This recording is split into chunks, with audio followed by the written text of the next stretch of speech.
सदृश गोपिन प्रेम प्रकट कलयुग ही दिखायो। निरअंकुश अति निडर रसिक यश रस न गायो। दुष्टन दोष विचारे मृत्यु को उद्यम कियो। बारन बांको भयो गरल अमृत ज्यों पियो। भक्ति निशान बजाय के काहू ते नाही लजी। लोक लाज कुल श्रृंखला तज मीरा गिरधर भजी। श्री राधे राधे। भक्तों, ईश्वरीय शक्ति को ईश्वर का प्रेमी ही जानता है। तात्पर्य भगवदीय अदृश्य शक्ति भगवान का भक्त ही जानता है, और लोगों की समझ में नहीं आ सकती वो बात। और लोग तो संसार की भौतिक शक्ति को ही सब कुछ समझते हैं। उन्हें नहीं पता होता है कि भौतिक शक्ति के ऊपर जो आध्यात्मिक शक्ति है, और उन सब आध्यात्मिक शक्तियों के मुकुटमणि स्वामी सब कुछ हैं परमात्मा, प्रभु श्री कृष्ण भगवान। ये बात सामान्य जन की समझ में नहीं आ सकती है। जब वो भगवदीय जन हो जाता है, प्रभु का भक्त हो जाता है, तभी उसके समझ में आती है। आप लोग कल श्रवण कर रहे थे कि मीरा जी को विष दिया गया था राणा के द्वारा, और ये कहा गया था कि ये चरणामृत है जगन्नाथ भगवान का। तो चरणामृत का नाम सुनकर के वो बहुत प्रसन्न हुई, और प्याले को ठाकुर जी के चरणों में रखकर एक भजन गाया, और फिर प्याले को उठाकर होठों से लगाया, और उदा दौड़ी जो ननद थी, जो राणा की हाँ में हाँ मिलाती थी, लेकिन उसके लगा कि मेरी भाभी तो निर्दोष है, इसको जहर दे के मारना ठीक नहीं। पता नहीं कहाँ से दया प्रकट हुई, और वो दौड़ करके हाथ पकड़ लिया मीरा का कि नहीं है भाभी, आप मत पियो इसको, ये जहर है, आप मर जाओगी, इसको मत पियो। लेकिन मीरा जी ने कहा अब तो मैं प्रभु को निवेदन कर चुकी है। अरे तो चिंता मत करो नजरानी, भगवान जब हैं मेरे अपने, और ये भगवान के चरणों में अर्पित प्रसाद हो चुका है, तो अब काहे चिंता, तुम कुछ नहीं घबराओ। और प्रभु का ध्यान करते हुए मीरा जी उस विष का, हलाहल विष का, भयंकर खतरनाक विष का पान कर गई। और उसके बाद तो पहले घुंघरू बांध रखा था अपने चरणों में, फिर तो बाद में तो नृत्य करना शुरू किया। और ये देख करके ऊदा भयभीत होकर के भागी, अपने भाई राणा के पास गई। विक्रम राणा जो ये सोच रहा था कि मीरा मर चुकी होगी, विषपान करके, बहुत भयंकर विष है, उससे बच नहीं सकती। वहां उदा ने आकर के बताया कि भैया राणा, तुम मान जाओ मेरी बात, वो भक्त है, वो भगवान की भक्त है, मीरा के ऊपर कोई भी असर नहीं हुआ विष का, आप उसको अब मत सताओ, वो साधारण नहीं है। ये सुनकर के राणा हंसने लगा। उसने कहा दीदी तू भी उसकी जादूगरनी के जाल में आ गई, और अभी तुझको पता चलेगा कि मर चुकी है। उदा ने कहा मैं अपनी आंखों से देख के आई हूँ, तो खूब जोरों से नृत्य कर रही, घुंघरू बांध करके, पग घुंघरू बांध मीरा नाची रही है, गा रही है, नाच रही है। तो भगवान की शक्ति को थोड़ा सा उदा समझने लगी थी, क्योंकि उसके अंदर परिवर्तन होना शुरू हो चुका है था। अब वो समझ गई थी कि मीरा भक्त हैं, भगवान की शक्ति उनके अंदर। लेकिन नास्तिक विक्रम राणा नहीं समझ पाया। भक्तों, फिर तो उस भौतिक बुद्धि वाले राणा के मन में ये बात आई कि वो विष नहीं था, इसलिए नहीं मरी, और मेरे साथ धोखा हुआ है। वैद्य ने विष के नाम पर कुछ पानी जैसा कोई तरल दे दिया और मैंने उसको विष समझ करके मीरा के पास भेज दिया। इसलिए वैद्य को उपस्थित होने के लिए आदेश किया है राणा ने। और जब वैद्य जी ने आकर अभिवादन किया तो राणा विक्रम ने कहा कि तू तो कहता था वैद्य कि उस विष से आधी घड़ी में हाथी भी मर जाएगा, किंतु यहाँ तो एक साधारण सी स्त्री नहीं मरी। भक्तों, मैं अपनी ओर से नहीं शब्द बोल रहा हूँ, राणा ने मूर्खतापूर्ण ढंग से कहा था। मीरा जी साधारण स्त्री नहीं थी। मीरा जी तो भगवान की गोपी थी, उन्हें कौन मार सकता था। तो भक्तों, वैद्य चिल्ला पड़ा, नहीं नहीं नहीं, ऐसा नहीं हो सकता महाराज, ऐसा नहीं हो सकता है, ये नहीं हो सकता सरकार। मनुष्य के लिए तो उसकी 2 बूंद ही बहुत है। ऐसा कौन लोहे का मनुष्य है, मुझे बताने की कृपा करें अन्नदाता। मैं नहीं मान सकता इस बात को। तब तो राणा ने बहुत फटकारा है वैद्य को, चुप रह नीच, और गाली के शब्द बोले बहुत से, और दांत पीसते हुए चिल्ला करके कहा, मेरा ही दिया हुआ खाता है और मुझसे चतुराई करता है। तू कहता है ऐसा लोहे का मनुष्य कौन है? लोहे का कोई नहीं है। बड़े भाभी को मैंने दिया और वो पी गई और तो मजे से नाच गा रही है। तब उसकी जानकारी में आया कि मीरा जी को विष दिया गया, तो एक बार डर के कारण हिलने लगा। वो तो बोला, ये तो बड़ा भारी अपराध हुआ। भक्तों का रक्षक तो भगवान है अन्नदाता। वो भाव विभोर होकर के कहने लगा, क्योंकि सारी जनता मीरा को मानती थी, महान मानती थी। इसलिए वो वैद्य भी हाथ जोड़ लिया और बोला कि अन्नदाता, भक्तों का रक्षक तो भगवान होते हैं। जहाँ 4 हाथ वाला रक्षा करता है, वहाँ 2 हाथ वालों की क्या चलेगी हुजूर। अन्यथा मनुष्य के लिए तो इस कटोरे में शेष बची हुई ये 2 बूंदें ही पर्याप्त हैं। राणा गरज करके बोला, फिर वही बात, झूठ बोल करके मुझे भरमाना चाहता है। तू कहता है ये 2 बूंद जो कटोरे में बची हुई यही मनुष्य के लिए पर्याप्त है, तो ये 2 बूंदें तू ही पी ले, देखूं तेरी बात में कितनी सच्चाई है। महाराज वैद्य जी तो घबरा गए। मैं अन्नदाता, अरे मैं कैसे पी लूं? डांट करके उसने कहा राणा ने, हाँ तू ही पी इसको, मुझे धोखा देना चाहता है, मैं देखता हूं तेरी बात में सच्चाई कितनी है। महाराज वैद्य तो रोने लगे, अरे अन्नदाता, मैंने धोखा नहीं दिया, ये हलाहल है, पीते ही मैं मर जाऊंगा, 2 बूंद पीते ही मैं मर जाऊंगा।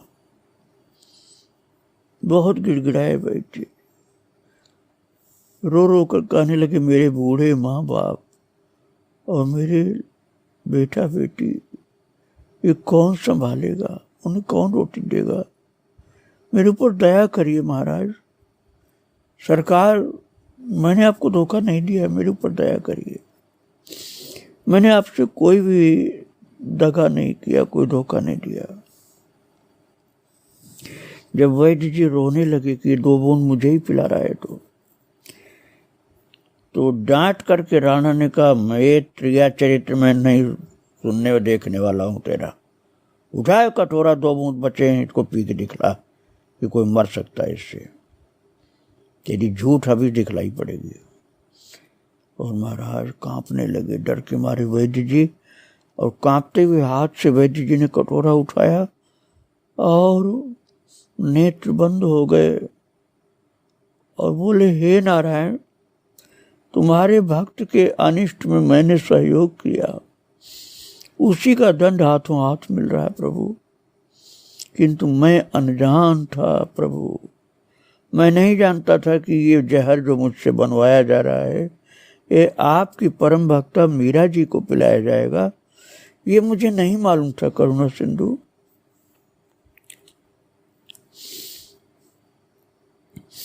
और मुझ पर नहीं तो मेरे अनाथ बालकों और बूढ़े माता पिता पर कृपा बनाए रखना स्वामी। मैं तो अपराधी हूँ, क्योंकि मैंने आपकी भक्ता के विनाश के लिए, उसकी मृत्यु के लिए विष बना दिया, अनजान में बना दिया, अनजान में मैं अपराध कर बैठा। ऐसे बोलते बोलते घबराया हुआ वैद्य कटोरा ऊपर उठा करके मुंह खोला और कटोरे को ऊपर से टेढ़ा करते हुए 2 बूंदें जो बची थी जहर की, वो टप टप अपनी जीभ पर गिरा लिया और थोड़ी देर में कटोरा हाथ से छूट गया और वो झंझनाता वो दूर जा गिरा कटोरा, और वैद्य जी की आंखें चक्कर खाने लगी, मुंह खुल गया और एक हल्का सा चक्कर खाकर भूमि पर गिर पड़े और 1-2 बार हाथ पैर खींचतान किया। गले से एक चीखती हुई सी विचित्र प्रकार की आवाज प्राण निकलने की प्रकट हुई है, गर्दन लुढ़क गई और आंखें फट गई, बड़ी बड़ी सी आंखें फैल सी गई। और राणा विक्रम ये सोचने लगा कि ये वैद्य तो नखरे बना रहा है, ये नाटक कर रहा है। लेकिन जब गर्दन एक तरफ टेढ़ी होकर लुढ़क गई तो उस राणा के मुख से निकला, अरे ये क्या सचमुच मर गया? उसके बाद राणा विक्रम ने, पूरा नाम विक्रमादित्य था भक्तों, मैं पहले सुना चुका हूँ आपको, पूरा नाम तो विक्रमादित्य था लेकिन मैं राणा विक्रम कर रहा हूँ। उस राणा विक्रम ने तुरंत ही अपने प्रहरी से कहा कि इसके घर जाकर खबर दे दो, इसके मरे शरीर को, इस वैद्य के मरे शरीर को घर के लोग उठा ले जाएं। वैद्य जी के शरीर को उनके परिवार के लोग, रिश्तेदार नातेदार लोग रोते रोते उठा के ले गए और उदय कुंवर बाईसा जो थी, जिसको उदा मैंने आपको बताया, पूरा नाम तो उदय कुंवर बाईसा था लेकिन उदा कही जाती थी, तो वो राणा विक्रम के पास खड़ी थी। सब कुछ उनकी आंखों के सामने बीता। उदा ने मीरा जी को भी देखा था कि भयंकर जहर का पूरा कटोरा खाली कर दिया था, हलाहल विष पान कर गई और मीरा जी के ऊपर कोई भी असर नहीं हुआ। और अब उसी उदा ने देखा कि जिस कटोरे भरे जहर से मीरा जी का एक रोया भी नहीं कांपा, उसी कटोरे की पेंदी में बची हुई 2 बूंदों से वैद्य जी मर गए। अब मीरा की भक्ति का प्रताप और राणा जी की कुबुद्धि, उस उदा के लिए तो राणा अब तक बहुत महान था ना, इसलिए राणा जी बोल रही थी। और राणा तो निकृष्ट प्राणी था किंतु राजा था वहां का। तो मीरा की भक्ति के प्रताप और राणा की कुबुद्धि दोनों ही उदय कुंवर बाईसा अर्थात उदा के सामने आ गई। और उदा के मन में बात घूम रही है कि इस बेचारे वैद्य को क्यों मारा इस राणा ने। उदा सोचने लगी मन में कि किसी कुत्ते या बिल्ली को पिलाकर क्यों नहीं देख लिया। और अब उदा के मन में ये बात आई कि मैंने बहुत बुरा किया कि इस मतहीन दुष्ट राणा का साथ दिया आज तक। अब उनको पछतावा हुआ उदा को कि मैंने इस दुष्ट राणा नीच को साथ दिया, इसका ये गलत किया मैंने। और उदा धीरे धीरे अपनी महल की ओर पद बढ़ाई। वहां पहुंचकर दासी से कहा कि जो मैं बताती हूं उसको ध्यान से सुनो।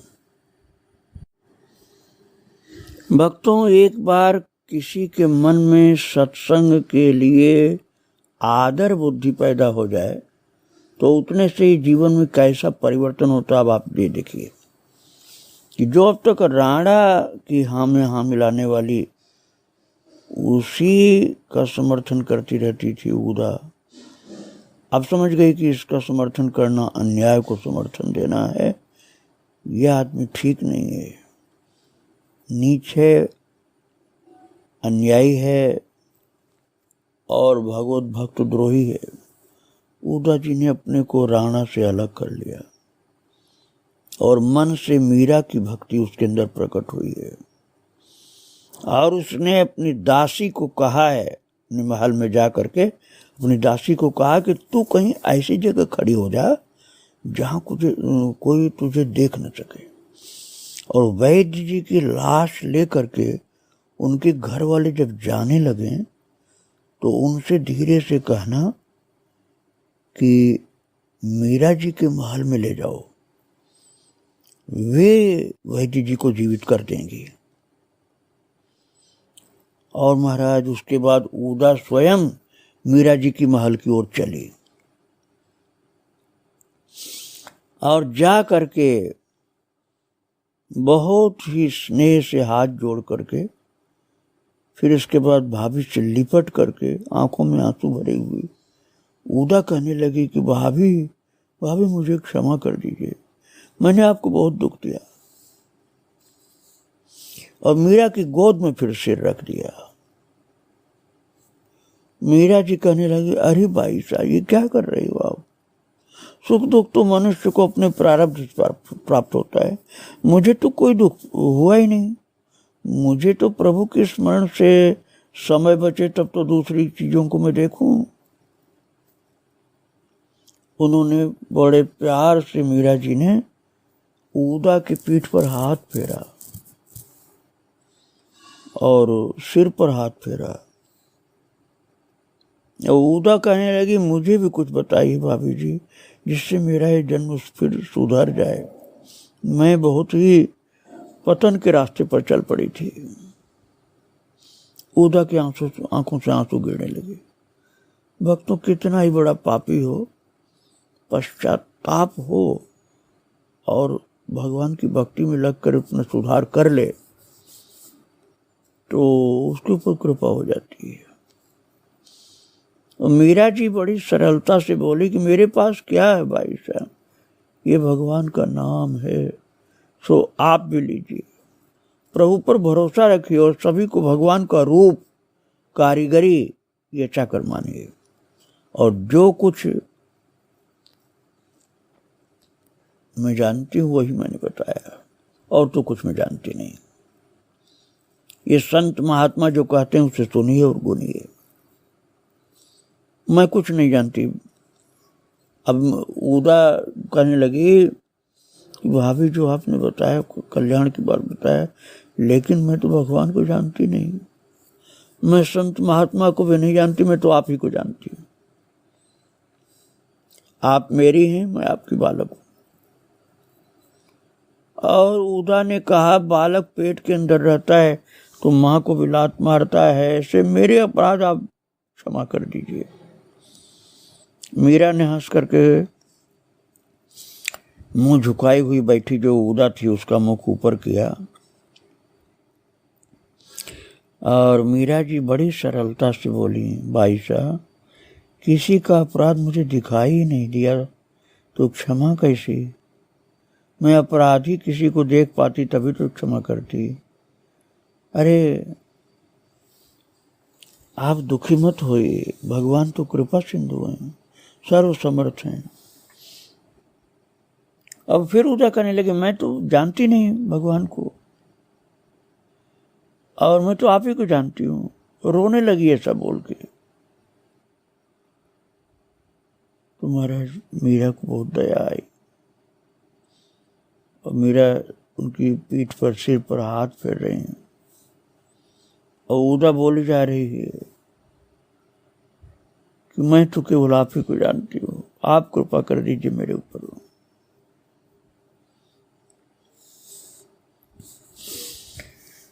और उसने कहा उदा ने कि आपने भगवान को देखा, मैंने तो नहीं देखा। अब आप कृपा करिए तो सब ठीक हो जाएगा। भक्तों, बहुत प्रेम से मीरा जी ने आश्वासन दिया है, और उदा का जीवन परिवर्तित हो चुका। और ये बताया मीरा जी को कि जिस जहर को आपको पिलाया गया था आपको कुछ नहीं हुआ, उसकी 2 बूंद वैद्य जी को जो बची हुई थी राजा राणा ने पिला दिया, और वैद्य जी मर गए। अब उनके मरे हुए शरीर को आपकी कृपा प्राप्त करने के लिए उनके घर के लोग ले आ रहे हैं।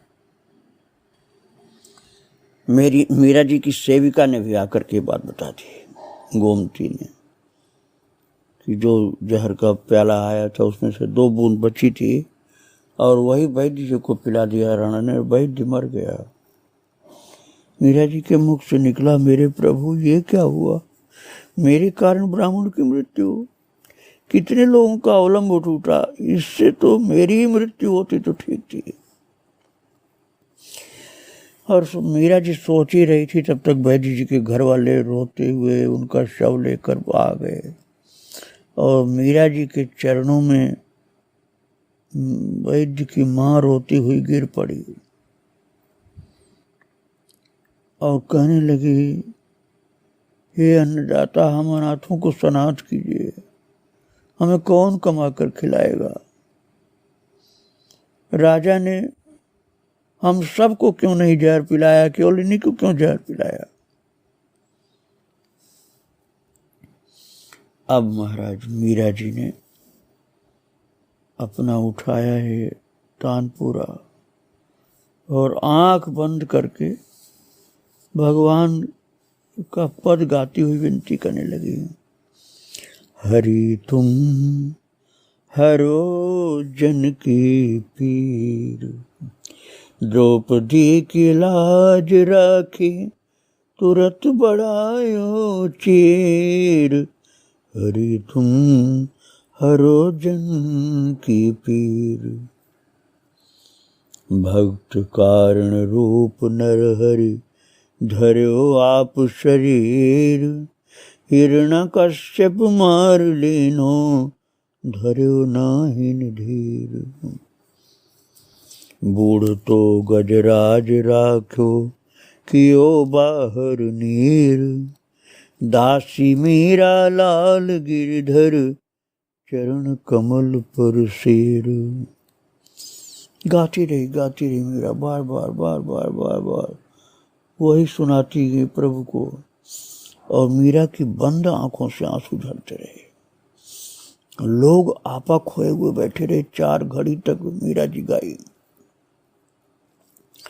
किसी को ज्ञात ही नहीं हो पाया भक्तों कि वैद्य जी कब उठकर बैठ गए, और वे भी तन मन की सुध भूल कर मीरा जी की प्रेम भरे हुए जैसे अमृत के बूंद झड़ रहे हों, ऐसे भजन को वैद्य जी भी जीवित होकर सुन रहे थे। और जब मीरा जी का गायन पूर्ण हुआ है, उसके बाद धीरे धीरे सबका ध्यान गया कि वैद्य जी तो जीवित होकर बैठे हुए हैं। माँ, बहू और बालकों ने वैद्य जी को बैठा हुआ देखा है, तो उनके मुख से अपने आप हर्ष का स्पष्ट स्वर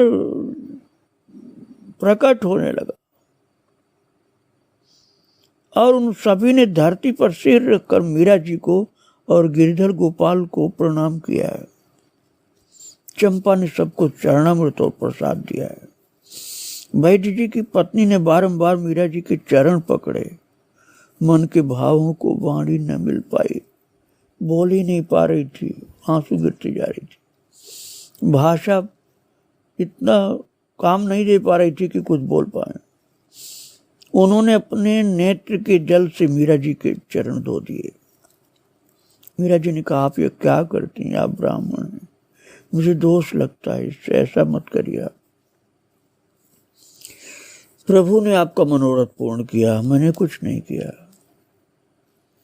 मेरा क्या लगा, आप तो भगवान का यश गाइए। मीरा जी ने अपने चरण छुड़ा करके रोती हुई माता के पीठ पर हाथ फेरा है, बालकों को दुलार किया है, सभी को भोजन करवाया है, विदा किया है। देवड़ी तक पहुंचते पहुंचते उस हर्ष को मन वाणी मिली और लोगों ने चिल्लाकर कहा, मीरा बाई की जय, भक्त और भगवान की जय। महाराज, लोग चकित थे कि मीरा बाई की जय क्यों बोली जा रही। मीरा जी स्वयं बोली, मेरी जय क्यों बोली जा रही। तो सेविका ने कहा, बोलने दीजिए, आपकी जय भाव से बोल रहे हैं। लोगों ने, राज परिवार ने अब तक यही जाना था कि मीरा जी ठीक नहीं है, लेकिन अब देखा कि मरा हुआ वैद्य जीवित हो चुका है, वैद्य चल कर जा रहा है और सब लोग जय जयकार मीरा जी की कर रहे हैं। ऐसी अद्भुत मीरा की शक्ति प्रकट हुई थी भक्तों। और मीरा जी की कृपा से वैद्य का परिवार जो दुख में डूबा हुआ था वो उबर गया उस दुख से, और प्रसन्नता का ठिकाना नहीं था। आगे का चरित्र मैं आपको फिर सुनाऊंगा।